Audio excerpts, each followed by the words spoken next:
What's happening, family? Welcome to this special edition of Crosstalks. We're happy to be here with you. We are having a Crosstalks takeover.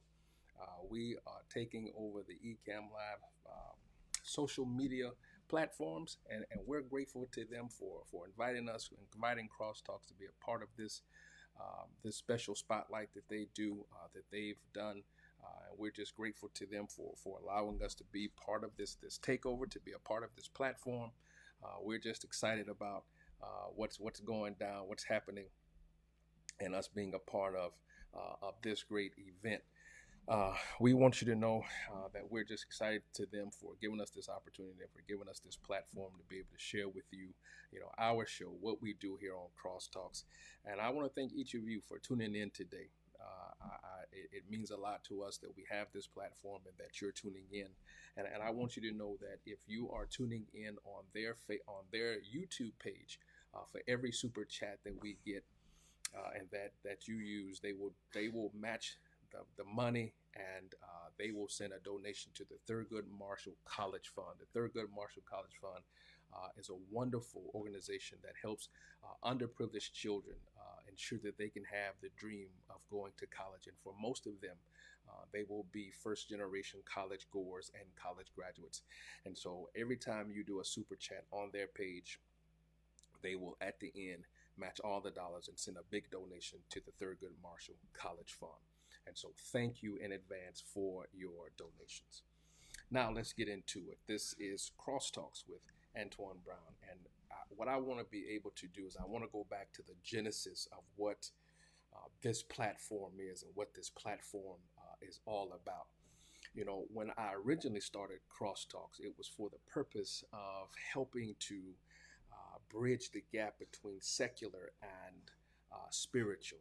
Because there's this idea, in the faith community of which I'm a part, that at the foot of the cross, the playing field is level. That if you can't get a fair chance anywhere else, it is because of what we believe about Christianity that you can get a fair shake.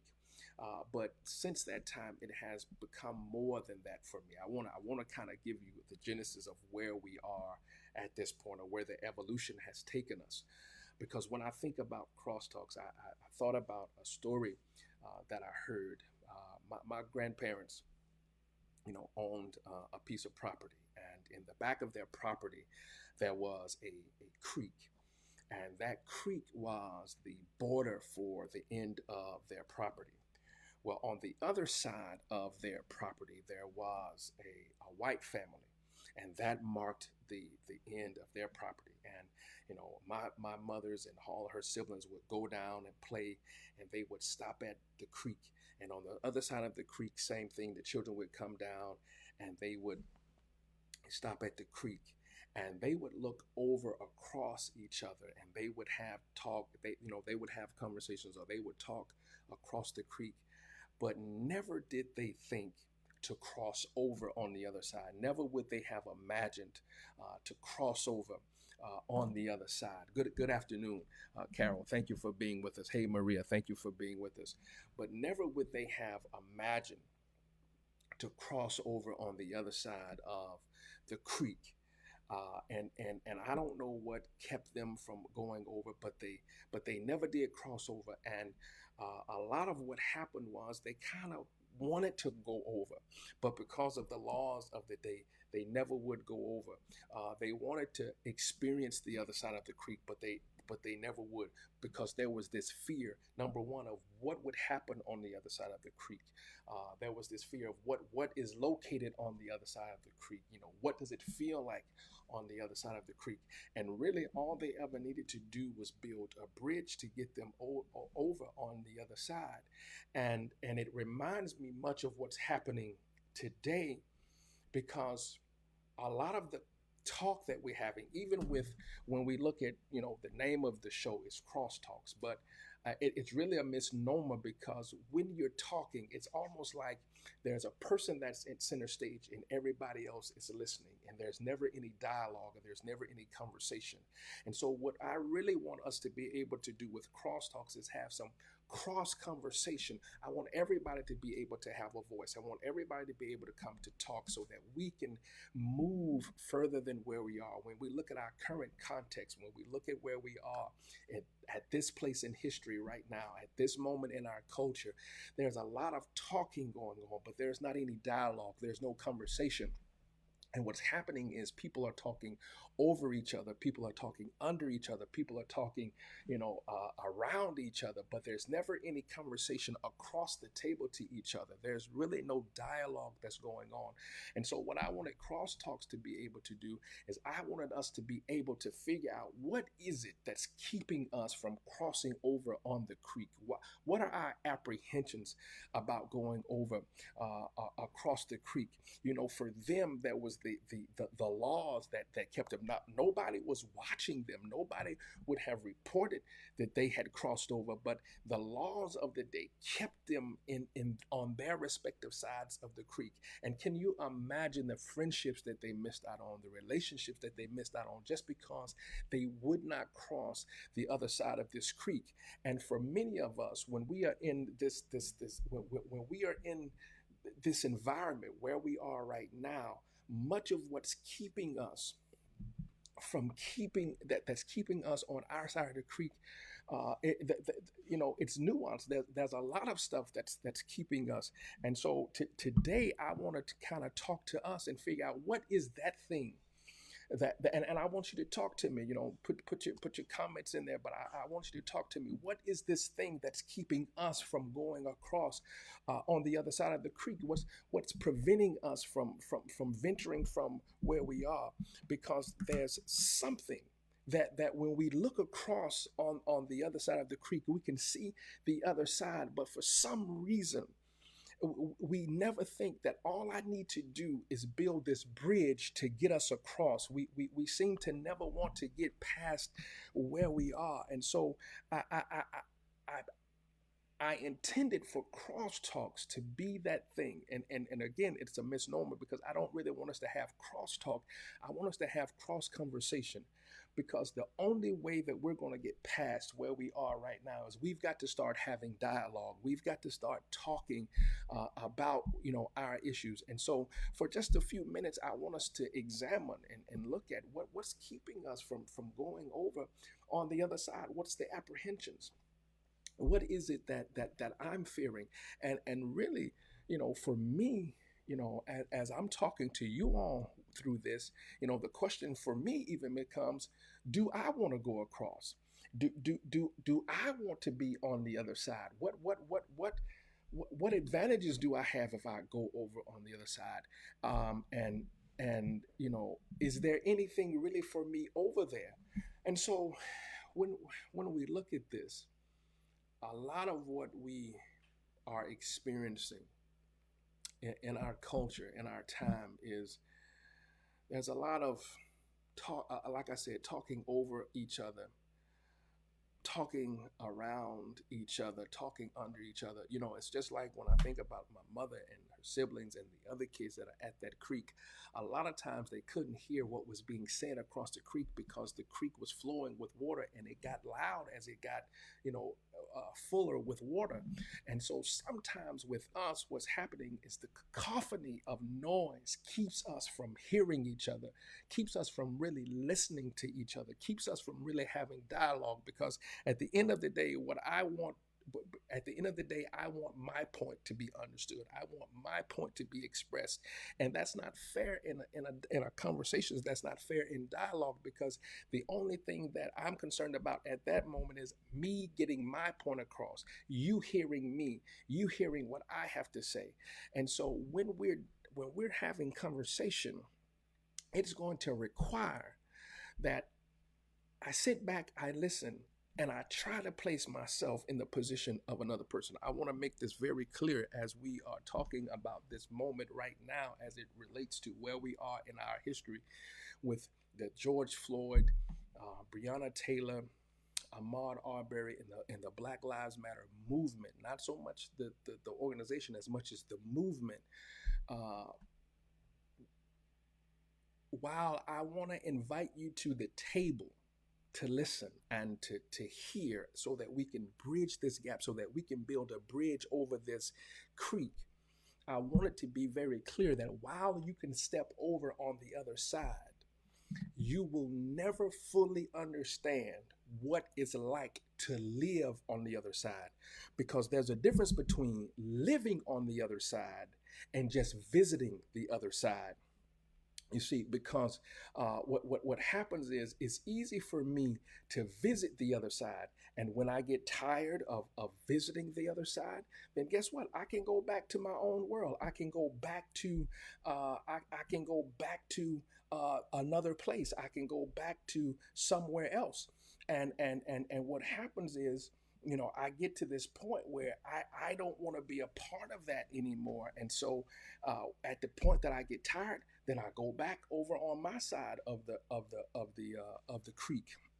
Whereas, with a lot of us, we live on this side of the creek. And so when it gets too hot or too heavy for you on this side, you can go back to your side. Whereas for me, I'm still stuck with what's happening on my side of the creek. And so I want to be able to invite people over to the other side. But in inviting you to the other side, I want you to understand that you will never fully understand what it means to be on this other side of the creek. So let's look at this. What keeps us, or what what keeps us from venturing over to the other side?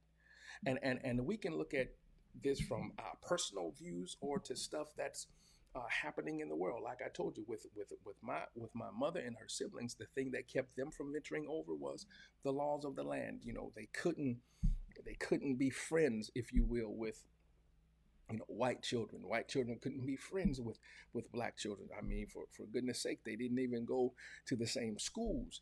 And so for them, the laws prevented them from being able to venture over on the other side. And so when we look at our society now, what are those things? Because technically we are integrated and there are no laws that keep us from being friends. There are no laws that keep us from venturing over. But while there are not necessarily any laws on the books, are there still remnants of those laws that keep us from venturing over? Are there still those mindsets, are there those ideas that keep us from venturing over on the other side? And so when we look at the things that are keeping us from moving over on the other side, we have to think. Many of us will not cross over because of economics. Maybe I am of a upper economic echelon, and for me to cross over would be to lower myself. Or maybe I'm in a lower economic bracket, and to cross over on the other side would make me feel like I'm out of place. And the question that I would have to ask is, at what point in our society did how much money we had in our bank accounts determine our value? Because it seems to me what happens in our society is people's value as humans is often equated to the amount of money they have in their bank accounts. And what we have to learn in our world is my value, my worth as a human is not attached to the amount of money that I have in my bank account. Because I know a lot of people who have hundreds of thousands of dollars in the bank account, who have millions of dollars in their bank account, but honestly, their self-worth does not equate to what's in the bank account, because you can see by how they carry themselves, how they treat other people, how they treat the people that they hang around, and you can tell, because if they were in a different economic position, they wouldn't carry themselves the way that they are currently carrying themselves. And so the question becomes again, what keeps me from crossing? Is it because I have this idea of my economics, there's nothing over there that I can learn? One of the things that I learned when I was in the armed forces was that no matter how high you go in the rank, you can always learn something from somebody. And so early on, I learned that it doesn't matter if how high I am in the ranks in the armed forces. Even the brand new private coming in the army, he could teach me something. I think we get to this place where we think because of a person's economic status that they can't bring any value to me. And one of the things that I've always tried to do in the life that I live is that no matter whoever I come across, I wanted to have left there better than when I came. Not only did I want to be better after I left, but I wanted them to have felt better after I left. I wanted to, if you were ever in my presence, I wanted to be able to add some value to your life so that when you walk away, you were glad that you had met me. What we have done in this society, in this moment in time, is we have made people feel that, you know, if they don't have a certain amount of money in the bank, or they don't live in a certain neighborhood, or they don't drive a certain car, or they don't have a certain job, then they are of a lesser value. But I've got to tell you, if that's where you are thinking of, if that's how you're thinking about people, then the real question is, are they of lesser value, or are you of lesser value? And I would even say you're not necessarily of lesser value as much as you are of a lesser character. And so, when we look at what keeps us from crossing this bridge, is there's this idea of, do I even belong over there? When I get over there on the other side, how will I be valued? How will they see me? How will they interact with me? How will they talk to me? Because there's this, the other thing that keeps people from crossing over is this idea of education. Because I'm only a high school graduate, or I only have a bachelor's degree. And on the other side of the river, there are doctors and people with master's degrees. And then there's even this idea of, where did you get your doctorate, or where did you get your master's degree? If you didn't get it from this place, then it's not as again, it goes back to value. It's not as valuable as the one I received because I went to this prestigious university. And that's to tie into what we're doing with the Thurgood Marshall Fund. That is why I picked them as the place to send the donations for what we're doing today, because there's this idea in the Black community that if they attend predominantly Black institutions, that the education is inferior, when that's not true. Because what we know about historically black colleges and universities is that they were started because we being African Americans, we could not attend the white institutions of higher learning. We could not go to white colleges. And so, in order for us not to integrate their colleges, historically Black colleges were created. Let me make this point. Some historically Black colleges and universities were started by white people. Whether the intent was good or bad, some of them were started by white people. And the reason that we had to attend these historically Black colleges and universities, these predominantly Black institutions, was because we were not allowed to be in the classrooms with, white students. And so they created, these historically Black colleges and universities. That's why when the conversation comes up now of our historically Black colleges and universities relevant, I get upset, because they were not started haphazardly. They were started out of necessity, because somebody thought that we deserved to be educated beyond grade school and beyond high school, that we too could make contributions in America relative to education. And so when we look at what's keeping us, am I learned enough to go over on the other side? Am I smart enough to be over on the other side? And when I get over on the other side, will they treat me as an equal, or will they treat me inferior, number one, because of the color of my skin, and number two, based upon the education that I've received? And I want you to know this is this goes both ways, whether it's the black person crossing over on the other side to talk with a white person, or whether this is a white person crossing over on the other side to step into the black world. Um, but these are the apprehensions. These are the things that's keeping us from going over on the other side, because there's this idea of value, there's this idea of worth, there's this idea of economics, there's this an idea of education. All of these play into this conversation of what's keeping me from crossing over. Because what we have to know is, if we're ever going to have any resolution, any sense of resolution, if we're going to have anything that's going to help us get to a point where we are able to have this dialogue, to have this conversation, where we're able to really come to the table and speak to each other, it's going to require that at some point we build this bridge. And whether we meet in the middle of the bridge or whether we meet on either side of the creek, we have to move, we have to make steps towards moving over. Because too much of what's happening right now is we're just not sitting down and having conversation.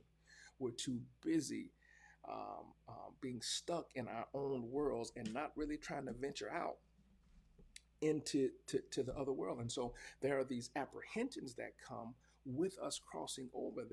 There are these things that's keeping us from crossing over. And the apprehensions really lead to us almost not even just not just deciding not to cross over, but then my apprehensions cause me to develop ideas about the other side. I have this thought process about the other side. Over there they do this, or over there they do this, or over there they're like that, or they don't have this over there, or this is what happens on this side. We don't do that like that over there. And so my apprehensions cause me, my fears cause me to have some biases about the other side of the creek. Now, this is the thing. I'm down here at this creek. I can see the creek is separating us. I can see clearly on the other side. But what happens is, because I decide to not go over there, my apprehension, my fears make me develop these biases about what happens. And then what happens is, I get with other people on my side of the creek, and they feed into my apprehensions. They feed into my biases. They start to tell me, now they've never ventured over, but what they tell me, this is what happens over there. This is what they are like. This is how they do things.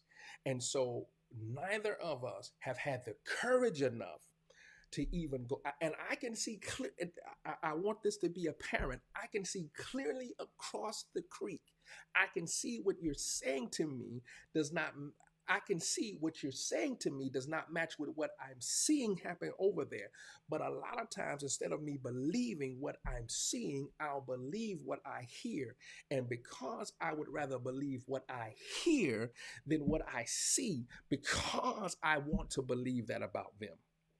Because I want somebody to come and reinforce my reluctance to go over on the other side. And so today, really, I just want to talk to us about stepping across on this bridge. Because when I think about stepping across this creek, because when I think about my mother and her siblings going down to this creek in the back of my grandparents' property, which was the border for their property, and on the other side, of course, was this white family.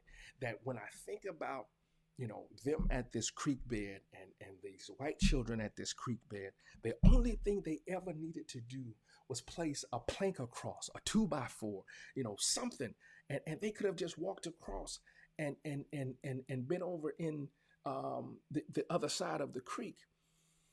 But sometimes what seems easy to us is often difficult. And while we're thinking, I want to go across on the other side, I better not go across. And sometimes we don't cross over on the other side because if I come across on the other side, what will the people who are on my side, what will they say about me? How will they label me? Because when I decide to come back to my side, will they receive me? Will they look at me differently? And so, what keeps me from crossing over into their world, what keeps me crossing over from their side of the bridge or their side of the creek is what will the people that are with me, what will they say about me? How will I be received once I come back? What will they think of me? Will they shun me? Will they turn their back on me? Will they think that I am less than? And so when we look at this idea of we're trying to cross over, we're trying to get on this other side, you know why is it that we just become so stuck in our ways? Because I'm going to tell you folks honestly, if we don't decide to at least build this bridge. And this building of the bridge requires us both talking. This requires us working together because the bridge has to connect to the other side. It does no good for me to start building a bridge on my side, but the connection does not meet.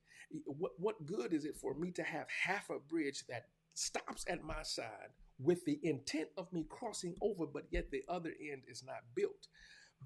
And what happens is our biases, our prejudices keep us from building this bridge. And I want to have some real talk because I'm an African American man, and I gotta have some.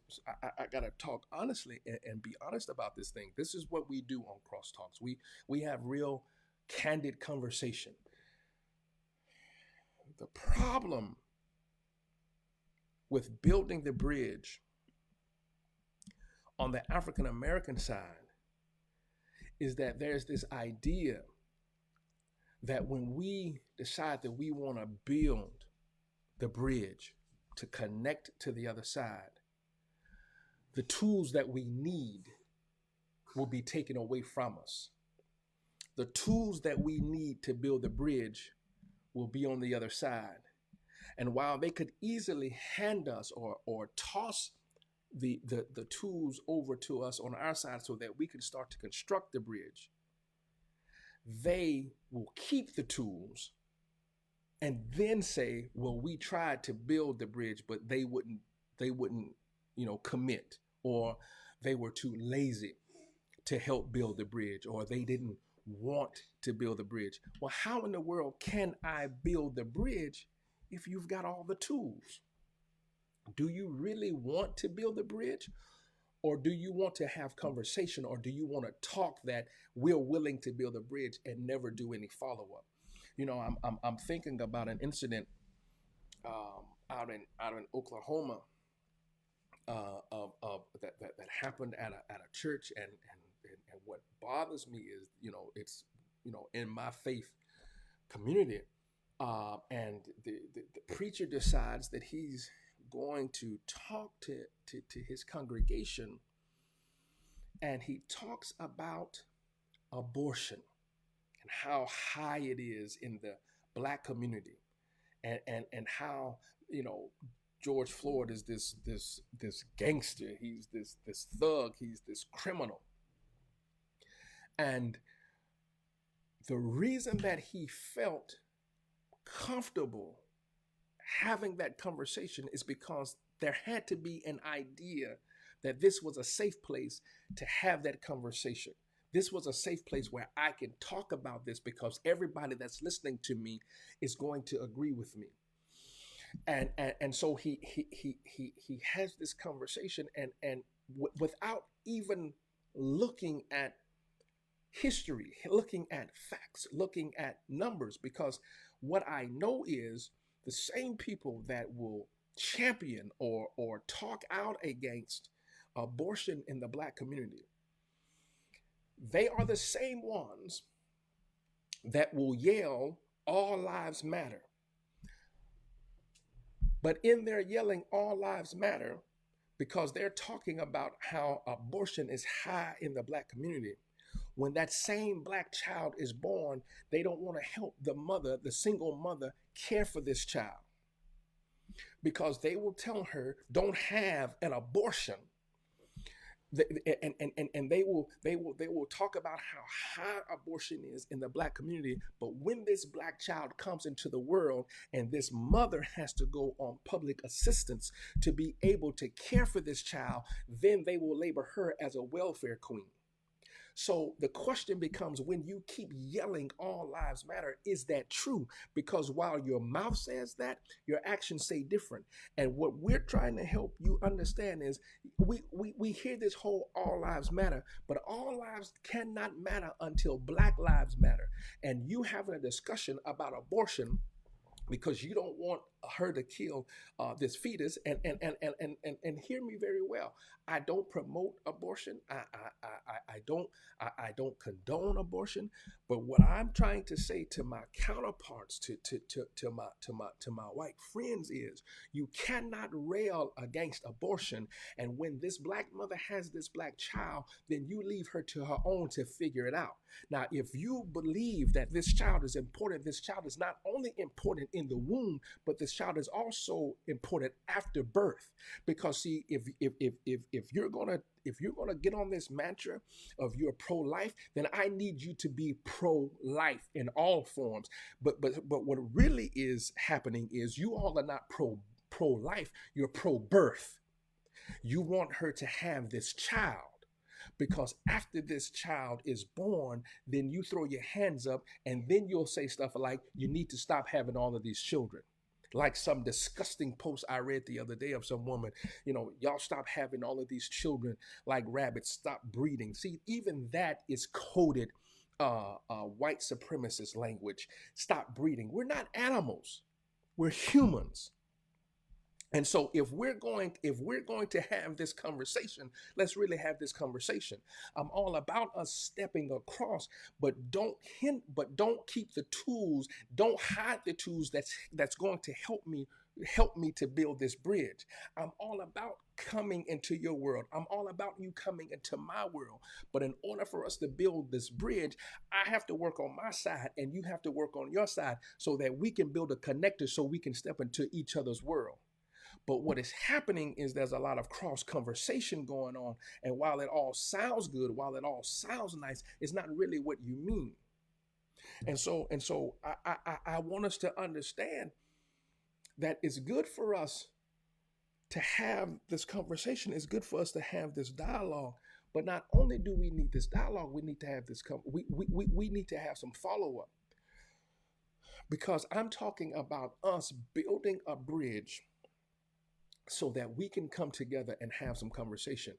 But what happens, as I was saying previously, is we're coming to build a bridge, but the tools are on the other side. And so when we start to when we come to this idea of we want to build a bridge, they put out these false narratives and they put out these false, press releases that, well, we tried to have the conversation or we tried to build a bridge, but they never came to the table. Well, we were there, we just didn't have the tools, because you decided that you were going to keep all the tools to yourself. Or when you decided to give us tools, they were inferior tools. And they were tools that when we tried to hammer the first nail, the head of the hammer fell off. And so now we're working with tools, and it has taken us far longer. That's why I want you all to understand that when we're talking about this stepping over, you have to realize what's happening on the other side of the creek. You have to understand what's happening over in my world. Don't look over on my side of the creek and say, they're lazy, or they're not industrious, or they're not this, or they're not that. It's easy for you to talk about what's happening on the other side of the creek when you're not living on the other side of the creek. It's easy for you to say what's not happening on the other side of the creek because see, what I'm trying to say is, in your stepping across, there's more than just stepping across. You can step across on my side of the creek, and being on my side of the creek for 15 minutes will not give you a full picture of what I've had to deal with for 43 years over here. You stepping across on my side of the creek for 20 minutes will not help you understand the 400 years that we've spent on this side of the creek, how we've had to go through slavery, how we've had to go through Reconstruction, how we've had to go through Jim Crow. And so on our side, on your side of the bridge, you're wondering, what is the big deal about the Confederate flag? And guess what? On my side of the bridge, we're asking the same question. What's the big deal about the Confederate flag? Because on our side of the bridge, it was the symbol, it was the idol, it was the mantra of people that looked to keep us in chains on our side of the bridge. It was the symbol of people that tried to exterminate us on our side of the bridge.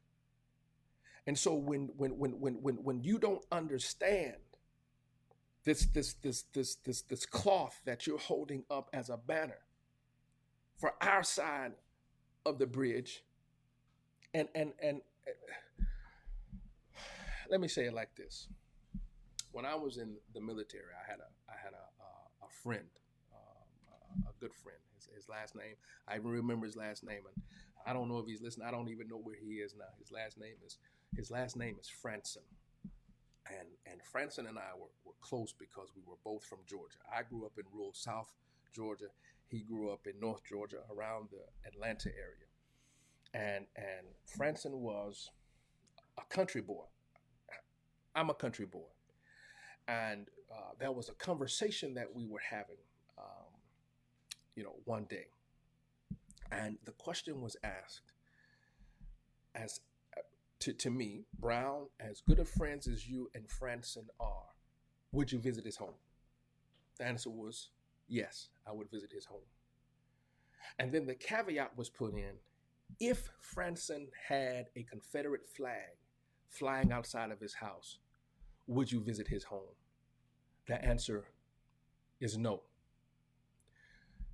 And they asked, well, what's different? And my answer is simply this. When he was not flying the flag, even though he may have felt the same way, I didn't see it. I didn't know it. He didn't voice it. But as soon as he flew that Confederate flag, he let me know very well where he where he stood. He let me know very well how much he valued me, how much he valued my culture, how much he valued my heritage, how much he valued my ancestors. He spoke clearly, without ever saying a word, by the flag that he flew. And so why then would I go and patronize? Why would I go and be a part of something that has no respect for me? See, far too often we are asked to come on the other side of the creek. We're asked to come over on the other side of the bridge, only to be mistreated, to be demeaned. And we're told that if you don't like how we do things over here, then go back on your side of the bridge. My question is, where then is the compromise? What then did you build the bridge for? Did you build the bridge so that you could further oppress me on your side of the creek? I'm not coming over there for you just to put me in chains. I'm not coming over there for you to just put me down. I'm coming over there so that hopefully when I get over there, you and I can have some discussion. I can see what it's like on your side of the bridge. And because now I see what it's like on this side of the creek, I can say, great, I've got a perspective. I hear it. I understand. Now let me give you the other side of this creek. Come over onto my side. And here it is. When you come over to my side, don't try to take over, because we were doing all right before you crossed over on this bridge. I want you to come over on this side of the creek so that you can understand what's happening over here, how so you could see our perspective. And hopefully, once you gain a perspective of how I see things, and when I gain a perspective of how you see things, we can come together and figure out how we can come to some resolution, how we can make this thing fair for everybody, how we can come to some mutual agreement, how we can begin to tear down these imaginary walls, these imaginary fences. How can we truly mend a bridge that's not built shakily, but a bridge that's built that everybody can cross freely? And when I get to your side, I want to be able to say, man, their side's no different from my side. I want you to be able to come over to my side and say, man, their side is no different than my side. But what happens is people get intimidated about things that they don't know. And see, a lot of times what happens is things that we don't understand or the things that we don't know, we label them because it seems like that's just part of who we are. If I don't understand something, we'll step back and say, man, that's crazy. We'll step back and say, man, what did they got going on? So the reason, again, Crosstalks came about because I wanted us to be able to have conversation across political lines, across genders, across sexualities, across ethnicities. I wanted us to be able to have these conversations so that when we come to this creek, that is the line of demarcation, this creek that borders our side, that borders our property. Instead of us doing like my mother and her siblings and the children across the creek yelling across at each other and really not having conversation, I want us to be able to come to the creek, and I want us to say, we're going to build this bridge together for the purpose of us understanding each other, having some true dialogue, so that we can build a lasting legacy of people who have come together for the purpose of making our world better. But we have to get rid of our apprehensions. We have to get rid of our prejudices. And one of the questions that we have to ask ourselves, that we have to be real about, that we have to be honest about, the question that we have to ask ourselves is, do I even really want to go over there? Because I'm going to tell you, honestly, in some people's minds, in some people's psyche, in some people's worlds, they don't even want to go over there. They don't want to know what's over there. They would rather stay where they are. I'm fine on my side. If I never have to go over there, I'm okay. Not listen, this is simply, this is just me. So don't this is just Antwan, right? When people talk about Mississippi, I haven't left anything in Mississippi. There is nothing that I'm missing out of Mississippi. And I have good friends that live in Mississippi. But hear me and hear me well. If I never have to travel to the state of Mississippi, I'm all right. I'm fine. I'm good. I'm okay with not ever having to visit Mississippi. Is that right? I guess that's up for debate. Is there a reason why? Sure, there is a reason why. Yeah, and I got some friends. I've got some friends that are talking that are from Mississippi, and Mississippians are great people. I don't have anything. It's just that the history of Mississippi makes me not want to visit Mississippi.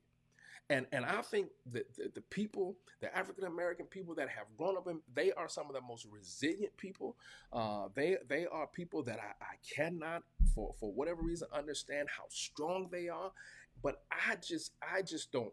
And so I'm saying that to say there are people that as we talk about stepping across this creek and stepping into each other's worlds, there are some people that just are not, that don't want to step over. Hey Tim, thank you for joining us. Thank you, thank you. On the way from, I'm guessing NH stands for New Hampshire. Thank you for being with us out of New Hampshire. But there are some people that in their minds they are, I just don't want to cross over. I'm happy with being where I am. I'm happy with being in my part of the world. I don't want to understand what's happening over there. Now, I think that's a dangerous position, to not want to know what's happening in somebody else's world. I don't. I think that's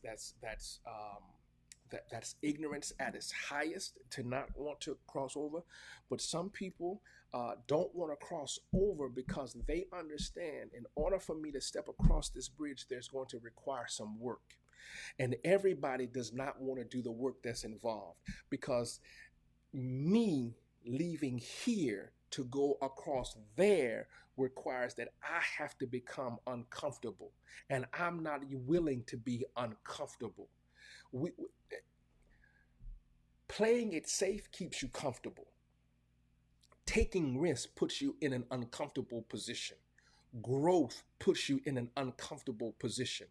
And I'm not willing to sacrifice my comfort to learn about you. That's how some people think. I'm not willing to sacrifice my comfort to learn about you. If you want me to learn about you, then there's the idea that you need to come to me. And so what happens is people will not sacrifice their comfort and their sense of happiness, because it's just a sense, it's not real happiness, but they will not sacrifice their sense of happiness to come over and learn from other people. And as long as I am determined to just stay on my side for whatever reason, then I will never grow. I will never be more than what I am. And it doesn't matter how many people that do venture over on the other side, and they come back and they tell me all these wonderful things about what's happening over there. I'm still stuck in my own mind. I'm still stuck in my own ways that I won't believe anything about them. And so anytime I hear something bad about the people on the other side of the creek, it is only going to feed what I already believe. You'll never make me think anything good happens over there. You'll never make me think that there's anything bright about being over there. Why? Because I just don't want to venture over there. Because the other thing that happens, if I decide, if I go over there, the reason I'm not willing to go over there, because I may find out that I was wrong all along. And nobody likes to be proven wrong. And so if I go over there, I may find out that all the stuff that I said was wrong. And if I'm an honest person, if I'm true to myself, if I have any sense of morality, if I have any sense of integrity, if I have any sense of credibility, if I find out that I'm wrong about what I've said to somebody, then I have to apologize. And I'm not willing. Some people are just not willing to issue an apology to state that I was wrong. Because what happens with an apology, what happens with true repentance, is I have to not only change the way I think, but the way I think must lead to a change of behavior. And if I'm just going to be honest, I like the way that I am. And so what keeps me from venturing over on the other side is because I'm not willing to change. I like being comfortable in who I am. I like how I think. And I am not willing to change my mind, nor am I willing to change my behaviors. Because if I change my behaviors, then there's this admission, there's this sense of an admission that I was wrong some way, somehow. And so, I wanted to be able to lay this groundwork, because I want this platform to be the first step, if you will, in helping us build this bridge so that we can step across this creek and have some conversation. The question becomes, am I willing? Am I willing to come alongside you and help build this bridge? Or what happens sometimes, especially in the Black community, as we look at this building this bridge, is we will do all of this work building this bridge, and because people don't like our success, when we decide to go to sleep at night and take our rest from a hard day's work, they'll come over and tear the bridge down. And so we have to start all over. And because they've torn the bridge down, we have to work twice as hard to rebuild it again. And people will ask, what's taking y'all so long? Why haven't you caught up? Hi, Midori. Hi. Thank you for joining us. I'm grateful for what you guys are doing at Ecamm and allowing me to be a part of this. But when the bridge is torn down on our side, we have to work twice as hard. And not only did it get torn down, it got set on fire. And so the question becomes, why? What's taking y'all so long? Why can't y'all keep up? Why are you behind? All you got to do is pull yourself up by your own bootstraps. Well, that's good. But in the midst of you tearing down my bridge, you took my boots. You didn't just take the boot laces, you took the whole boots. So in order for me to pull myself up by my bootstraps, I've got to go find a pair of boots, and I've got to find a pair of boots with the laces. And so it just, it becomes, it gets to a point where it becomes disheartening, and you become nearly defeated. And the idea is, we hope that you'll get tired. We hope that you won't want to start over again. And we have to recall places like Rosewood was a community of Black citizens. It was down in Florida. Rosewood no longer exists. Why? Because of what happened in Rosewood. There was a lady. Listen, on Crosstalks, we're very candid. We don't hold anything back. We have real conversation. There was a white lady that had been abused by her white lover, and because she did not want her husband to find out, she claimed that she was beaten by a Black man. Now, and you can go and watch the movie Rosewood. Now, in the movie, she says clearly, I was not raped. He just beat me. But the community adds, a Black man raped her. And so this hunt for her killer, for her rapist rather, it ensues, and they nearly kill every Black citizen, to the point that these Black citizens had to run from their home, and they escape out of Rosewood, and Rosewood was wiped off the map. Rosewood does not even exist in the state of Florida anymore. Same thing with the Tulsa race riots, what is known as Black Wall Street. Same thing. Not happy about the success, and so we'd rather tear it all down, and then we'll come back and ask the question of, why are y'all so lazy? Why are you on welfare? Why can't you get ahead? Why do you keep claiming there's systemic racism? Why do you keep claiming that there's all this stuff against you? When you look at the totality of what's happening, when we try to build the bridge on our side. It's in the moments when we're resting, when we're trying to get some sleep, that the bridge is torn down and set afire, and we're having to start all over again. Crosstalk family, I have enjoyed being with you. I hope you've enjoyed this special edition of Crosstalks. And I appreciate Ecamm, the Ecamm network, for featuring us on their spotlight. We pray that we have helped you. Please join us. Please go and like our Facebook page, Crosstalks with Antwan. Go and go and subscribe to our YouTube channel.